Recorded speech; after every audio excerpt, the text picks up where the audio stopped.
separam, geralmente não são por escândalos, coisas chocantes. É o desgastar do dia a dia, é o não se relacionar em pequenas coisas do dia a dia, é o cansaço da rotina que vai torturando o marido e a esposa. Eles vão deixando de fazer coisas simples como pequenos elogios, pequenas palavras, ou eu presto, eu vendo, eu me livro daquilo, porque não é necessário para mim. Ele estava sem utilidade. O passado atrapalha e até aprisiona a pessoa. Quantos são cristãos que dizem eu aceito a Cristo, e aí ficam todos felizes, levantam a mão para Jesus, e eles entram então na igreja, começam a ser acariciados, começam a ser consolados, começam a ser recebidos por irmãos, e tem uma nova família, começam a fazer parte dessa família, começam a conviver aqui, mas até que ele se aprofunde, crie raízes, crie base sólida, ele dependerá muito de entender as mensagens e da sua ajuda. E na verdade, quantos cristãos não passam do leitinho na primeira fase, e aí lá na frente você vê um cristão que está caminhando, e ele podia estar caminhando com toda a liberdade da sua vida cristã, mas na verdade o que ele faz para caminhar, a maneira como ele vive a vida é assim, ele vai assim. Você até percebe que está chegando, existe muito barulho, o peso do pecado, da dificuldade que vai arrastando.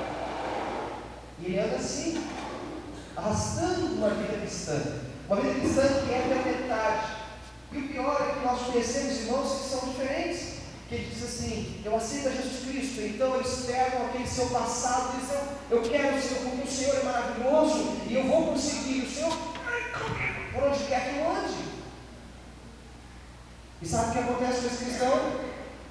Em um ano, ele está achando todo o defeito possível na religião, na igreja, no pastor, nos obreiros, na obra, no evangelho, porque ele não consegue se livrar do peso dos seus próprios pecados, da sua própria vida, da sua própria dificuldade. Ele não consegue se perdoar, porque um dia sem Cristo ele pecou, um dia sem Cristo ele errou, ele não entende que as coisas velhas passaram, que Deus deu uma nova chance para ele, então ele fica vivendo uma vida cristã pequena, se torturando, achando que a fé de um e de outro é maior do que a dele, quando na verdade não há como mensurar a fé. É porque ele está aprisionado às coisas do passado. Sabe, tem algo interessante que eu quero que você entenda aqui. Nós estamos falando de 2 Coríntios, capítulo 5, né? Versículo. Não, tira minha cabeça aqui. 17, obrigado, salvou na hora, não está ficando preocupado. 5,17, alguém está em Cristo, é uma criatura, esse é o texto principal, tanto o texto que eu falo aqui, né? O texto principal do estudo de hoje. Mas quem escreveu isso? Quem? O apóstolo Paulo. O apóstolo Paulo, pastor, agora escreve, então esse servo escreve para uma igreja que está em Corinto, e ele diz, as coisas velhas já passaram, eis que tudo se fez novo. Em Filipenses, no capítulo 13, versículo 11, diz assim, Filipenses 3, 11, para ver se de alguma maneira posso, falando dele, Paulo também escrevendo agora outra igreja, posso chegar à ressurreição dos mortos, não que já tenha alcançado, ou que seja perfeito, mas prossigo para alcançar aquilo para o que fui também preso por Cristo Jesus. Irmãos, quanto a mim, não julgo que haja alcançado, mas uma coisa fácil, é que, esquecendo-me das coisas que para trás fico, e avançando para os que estão diante de mim, esquecendo-me das coisas que para trás ficam, e avançando para as coisas que estão adiante de mim. Versículo 14, Filipenses 3, prossigo para o alvo, pelo prêmio da soberana vocação de Deus em Cristo Jesus. E aí eu entendi, o que ele está falando? O que ele teve que esquecer? O que Paulo teve que esquecer para ser o grande crente que ele foi, o grande cristão que ele foi, o grande exemplo que ele foi. Em Filipenses mesmo, capítulo 3, olha o versículo 4, o que diz aí? 4, 5, 6 e 7. Ainda que também eu podia confiar na carne. Se alguém, outro, cuida que pode confiar na carne, ainda mais eu. Circuncidado ao oitavo, olha para falar, versículo 5, circuncidado ao oitavo dia, da linhagem de Israel, da tribo de Benjamim, hebreu de hebreus, segundo a lei do fariseu, segundo o zelo, perseguidor da igreja, segundo a justiça que era lei, eu fui irrepreensível, eu era perfeito, judeu perfeito, puríssimo, de boa linhagem. Mas o que para mim era ganho, reputei perda por Cristo. Entendi que todos os meus troféus, minhas medalhas, meus diplomas, minhas amizades, minhas influências, não valeram de nada comparado com a morte de Cristo na cruz por mim. Então eu fiquei satisfeito, é isso. Esquecendo as coisas que para trás ficam. Ele deixou para trás o seu orgulho, a sua vaidade, deixou para trás a sua pompa. Você sabe o que Paulo deixou para trás também? Em Atos capítulo 7, versículo 58, diz assim: e expulsando-o da cidade, o apedrejavam, e as testemunhas colocaram os vestidos dele aos pés de um jovem chamado Saulo, e apedrejaram a Estevão, que em invocação dizia: Senhor Jesus, recebe meu espírito. E pondo-se de joelhos, clamou Estevão em grande voz: Senhor, não lhes imputes este pecado. E tendo dito isto, morreu. Paulo participou do assassinato do cristão Estevão. Sabe como Estevão foi parar naquele apedrejamento? Mentira. Ninguém conseguia debater com ele o evangelho. Ele estava pregando com uma autoridade tão grande. O pessoal ficou perdido aí, pagaram testemunhas falsas. Olha só, hein? Pagaram testemunhas falsas. Ah, aquele disse isso, ele falou contra a igreja, contra o governo, contra tudo. E começaram a falar isso. E pegaram então Estevão, prenderam Estevão, julgaram falsamente também, pagaram as pessoas, e agora o levam para fora da cidade. Paulo assiste tudo, um jovem, um mancebo assassino. Agora você repara o que eles fazem. É mais do que existir, irmãos. Eles pegam as roupas de Estevão, a túnica que ele usava, e colocam onde? Nos pés de Saulo. Saulo deu um comando para matar Estevão. Você acha que conseguia ser um pregador do Evangelho, rodar tudo quanto é a igreja, do mundo evangelizando, falar do poder de Jesus, demonstrar o poder, se você carregasse dentro da sua consciência a culpa por um assassinato? Se Paulo não fosse perdoado pelo próprio Jesus, se Paulo não deixasse isso para trás, se ele não se esquecesse, ou se ele não se perdoasse em um momento anterior da sua vida, sem conhecer a Cristo como ele era Saulo, ter mandado matar, ter participado diretamente da morte de Estevão e perseguido a igreja, ele não seria o maior autor que a Bíblia tem. Ele é a maior autoridade depois de Jesus, de escritos bíblicos, para guiar a minha vida e a sua. 13 livros da Bíblia são atribuídos a ele, dos 66 que nós temos. Você está entendendo isso? Isso é que é passado, esquecendo das coisas que... Você não botou 2 ainda não, Lucas? Eu já estou terminando 2. Rapaz, hoje está difícil aí não, vou fechar essa portinha aí. Esquecendo das coisas, você nem copiaram então, eu achei que você tinha copiado tudo. Vou baixar seu salário. Estou brincando, não é nada para cá. Esquecendo das coisas que para trás ficam. Esse é o texto que eu estava lendo. Quem está anotando, desculpa aí os irmãos, anotem agora, porque eu vou lá no 3. Eu queria que você que lesse comigo Isaías 43, versículo 8. Faz esse teste de visão e dá uma lida. Vamos ler juntos? Desculpa, Isaías 43, 18. Vamos ler juntos? Não vos lembreis das coisas passadas, nem vos lembreis das antigas. No ditado popular, aqui no Brasil, a gente tem uma frase assim: quando o diabo disser o seu passado, fala para ele o futuro dele. Lembra desse ditado? Quando o diabo vier dizer assim: você é crente, você fez isso, jogar o teu passado na tua cara, você lembra para ele o futuro dele.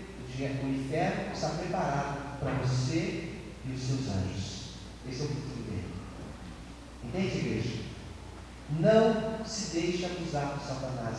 Caia de joelhos agora e diga: Senhor Jesus, me perdoa porque eu acabo de pecar, eu acabo de errar. O que você fez? Olha, até não saber. Pega Deus, me mostra e tenha uma vida pura diante do Senhor, que é o que nós também abordamos hoje cedo. Eu preciso terminar e quero continuar. Em terceiro lugar, houve uma transformação aí?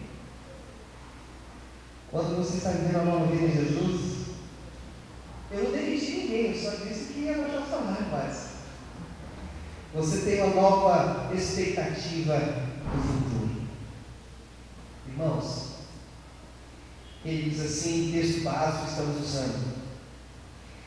Assim, se alguém está em Cristo, nova criatura é, as coisas velhas já passaram, eis que tudo se fez novo.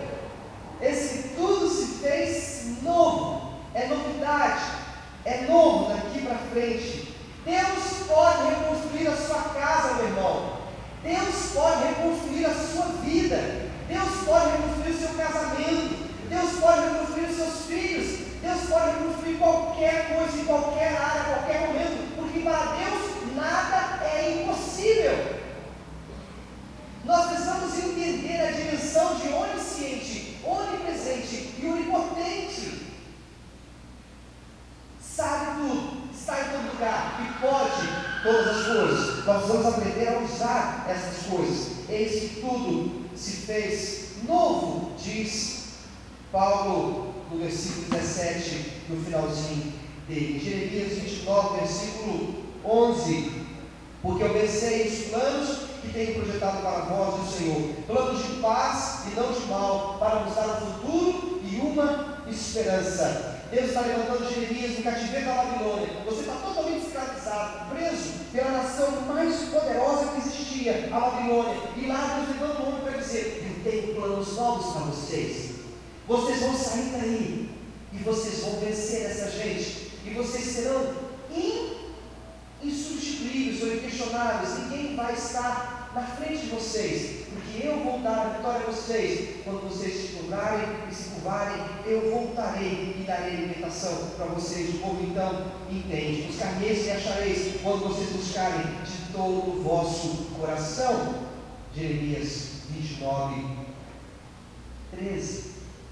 Você está me entendendo? Você acha que uma pessoa usa crack por quê? Para fazer, não sei se eu como um hambúrguer, se eu pego uma pedra de crack. Nunca é assim. Não é assim. Você acha que uma pessoa se mata por quê? Já estou tão chato, eu já vou matar, sabe? Nunca é assim. Há um processo longo. E o texto diz que quando nós vivemos em Jesus Cristo, temos uma nova perspectiva de futuro. Quando a pessoa começa a olhar e não ver mais nada para frente, talvez você já tenha passado por isso, ela começa a olhar e não ver mais esperança nenhuma, começa a olhar e não ver mais saída nenhuma, e o sistema financeiro é covarde, é cruel. Um dos problemas brasileiros de nós é que nós somos máquinas de manipulação financeira, então eles torturam a gente, liberam o IPI aqui e aumentam o alimento lá. Você pode comprar carro, pode comprar geladeira, pode comprar fogão, mas o combustível você não vai poder botar, o carro vai ficar parado. Também tem que botar na panela porque a comida vai ficar cara demais. Também não vai usar geladeira para guardar nada porque não tem mantimento para poder botar na panela, porque subiu a cesta básica assustadoramente. Está entendendo? Nós somos manipulados, na verdade, mas somos vencedores. E a gente vai um dia após o outro, o Senhor vai nos prosperando. Essa palavra aqui, Ele reprova, repreende, manda embora o devorador daqueles que são fiéis a Ele, Malaquias capítulo 3, versículo 11. Por amor de vós, repreenderei o devorador. Versículo 10, trazei todos os pecados do Senhor para que haja mantimento na minha casa, ela não feche, o Evangelho continua prosperando.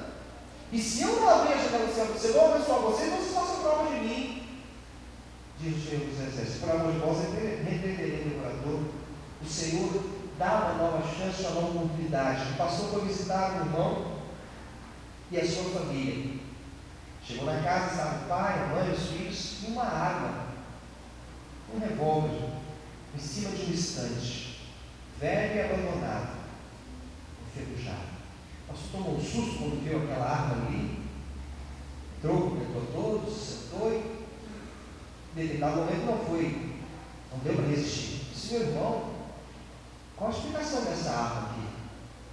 Aquele homem disse: pastor, um dia eu estava desolado, sem perspectiva alguma. Eu não tinha mais o que fazer com a minha família, comigo mesmo, eu estava afundado. Então eu comprei essa arma para tirar a minha vida.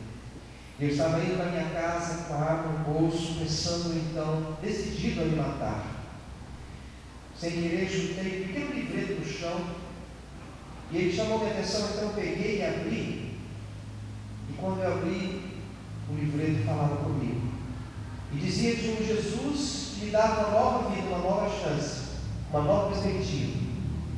E aquilo chamou minha atenção de tal maneira que eu esqueci da arma no bolso e comecei a ler ali mesmo. Naquela noite, eu li aquele livreto 3 vezes e me encontrei com o Senhor Jesus. E minha vida mudou. Minha família foi reconstruída. Minha vida foi reconstruída. E toda vez que eu olho para essa arma velha e quebrada, porque eu já quebrei, enferrujada, eu me lembro que no dia que eu ia me matar, Jesus me deu uma nova vida. Você está entendendo? Você está entendendo? Aquele que está em Cristo tem uma nova perspectiva. Você precisa dizer isso para as pessoas. Muitas pessoas perdem por não verem novas perspectivas em sua vida, por não verem uma nova chance, um novo caminho. Não tenha medo de falar essa palavra. Se você conhece alguém desesperado, se você puder tocar no ombro da pessoa, diga: Jesus Cristo pode transformar a sua vida. Mas nós muitas vezes temos medo. E se não transformar, pastor? E se não transformar, como é que eu fico? Fica onde você está. Porque onde você vai ficar se eu voltar? Porque se você não tem fé nessa palavra, você não conheceu Jesus Cristo como Senhor e Salvador aí. Fica onde você vai estar. Fica onde você já está. Porque a gente pode tocar nas pessoas e dizer: Jesus te abençoe. Você pode fazer isso quando as pessoas dormem. Você dorme com alguém, ama alguém, o marido, a esposa está lá, vocês estão lá, sem palavras nenhuma. Passa a mão no cabelo e diga: Deus te abençoe, meu filho. Abençoe a sua casa. Abençoe os seus filhos. Não estou dizendo que tem que ficar jogando sal grosso na sua casa. Não é isso. Ou pegando folha de arruda e batendo assim nas paredes. Você não precisa disso. Mas você pode dizer, sai da sua boca: eu abençoo o meu lar. Comece a viver essa vida nova. Comece a falar coisas novas. Deixe sair de você coisas novas. Deixe que, como um copo sujo de barro, debaixo de uma torneira de água cristalina, a água cai e vai jogando o barro para fora. Deixe que a palavra entre e liberte você. Não interessa quantos anos você tem de crente ou de igreja. Isso é para mim, é para você que o Senhor está dizendo essa noite. Deixe o Senhor limpar você, para você então experimentar, tocar nas pessoas e dizer: o Senhor te abençoe, o Senhor te guarde, porque ainda temos que estudar nessa igreja juntos. Aquele que aceita Cristo, aquele que vem, aquele que reconhece, foi-lhe dado o poder de serem feitos filhos de Deus. Que poder é esse? Como você tem estabelecido isso na sua vida? Em Isaías capítulo 43, versículo 19 diz assim: eis que farei uma coisa nova, e agora sairá a luz. Porventura não a sabereis? Eis que porei um caminho no deserto e rios no ermo. Irmãos, Deus usou o profeta Isaías para dizer a Israel: eu vou colocar a tua vida no deserto. Deserto não tem estrada, deserto é areia. Eles vão colocar um caminho. Ele não diz assim: eis que eu vou tirar o deserto da sua vida, porque isso não é verdade. Isso não é verdade. Porque se Deus tirasse os desertos dessa vida, teria tirado as serpentes que picavam os pés dos israelitas lá no deserto mesmo.